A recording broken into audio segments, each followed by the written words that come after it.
वृंदावन बिहारी लाल की जय।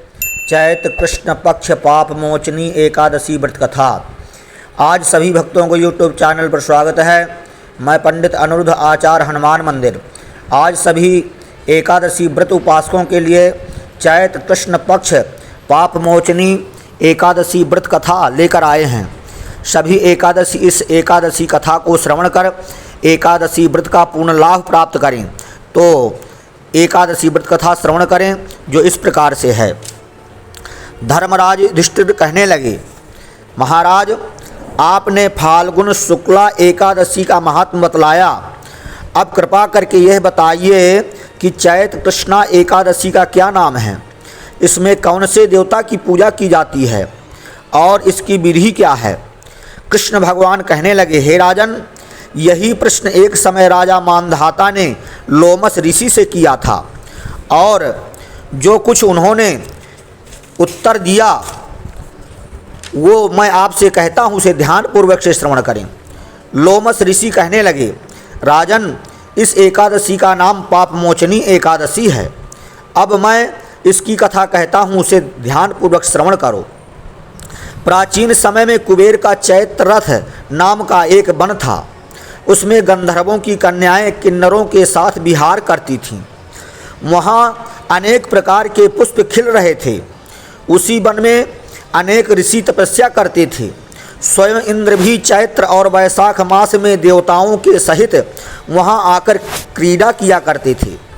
वही अपने आश्रम में मेधावी नाम के एक ऋषि भी तपस्या में संलग्न रहते थे। वे शिव के भक्त थे। एक समय मंजुघोषा नाम की अप्सरा ने उनको मोहित करने का विचार किया। वह ऋषि के भय के मारे समीप नहीं गई, वरना दूर बैठ कर के वीणा पर मधुर गीत गाने लगी। उस समय कामदेव ने भी मेधावी ऋषि को जीतने की चेष्टा की। उन्होंने उस सुंदर अप्सरा के भ्रू को धनुष कटाक्ष की डोरी, नेत्रों को धनुष की लचक, कुचों की कुरी बना करके मंजुघोषा को सेनापति बनाया। उस समय मेधावी ऋषि भी युवा और हष्टपुष्ट थे, साथ ही यज्ञोपवीत तथा दंड धारण किए हुए ब्रह्म तेज से युक्त थे। मंजुघोषा ऐसे सुंदर ऋषि को देखकर उनकी सुंदरता पर मुग्ध हो गई और अपने गीत, चूड़ियों और नूपुरों की झनकार तथा नृत्य कला द्वारा हाव भाव दिखाकर मुनि को रिझाने लगी। पर्याप्त समय तक यह क्रम चलता रहा और अंत में कामदेव ने ऋषि को पराजित कर दिया। फलस्वरूप ऋषि मंजुघोषा के साथ रमण करने लगे और काम के इतने वशीभूत हो गए कि उन्हें दिन तथा रात्रि का कुछ भी विचार नहीं रह गया। इस प्रकार बहुत समय बीत गया। तब एक दिन मंजुघोषा कहने लगी, ऋषि जी बहुत दिन बीत गए, अब मुझे स्वर्ग जाने की आज्ञा दीजिए। मुनि ने कहा, आज इसी संध्या को तो आई हो, प्रातःकाल होने तक चली जाना। मुनि के ऐसे वचन सुनकर के अप्सरा कुछ समय तक और रुकी।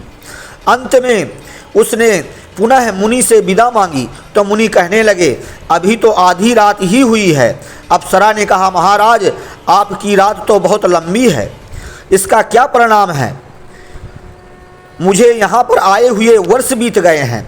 उस अप्सरा की यह बात सुनकर मुनि को समय का ज्ञान हुआ तो विचार करने लगे कि इस अप्सरा के साथ रमण करते हुए हमको 57 वर्ष 9 महीना 3 दिन बीत गए।